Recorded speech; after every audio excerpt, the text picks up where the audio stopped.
ever like badly?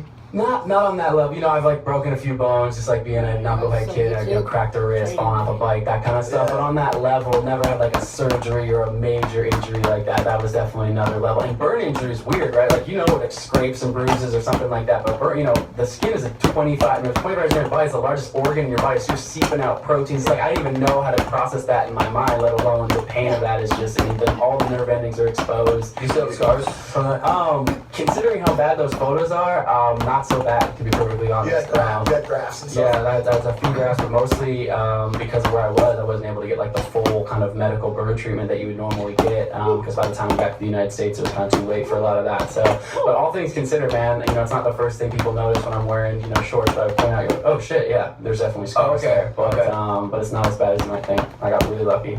So is that the burn accident, is that the worst thing that's happened to you, the scariest thing that's happened to you in your life? Because like, a lot of the stuff you do, I was going to ask kind of a second question, I feel like you're sort of gambling with death, if I'm being honest. Yeah. A lot of people have died doing the stuff that you've done. Yeah.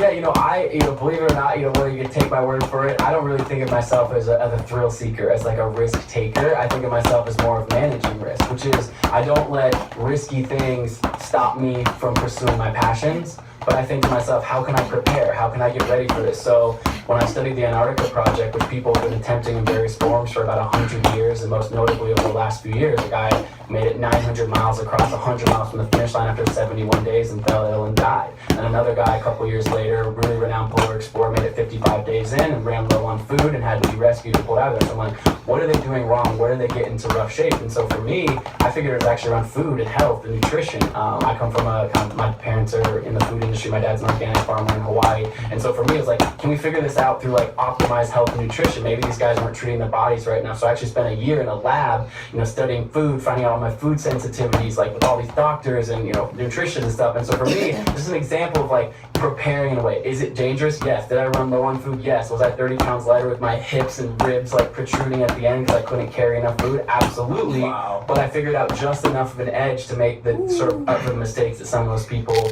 made along the way. And so to me, it's risky, but also I think preparation goes into that. I mean, on Everest, the day I summited Everest,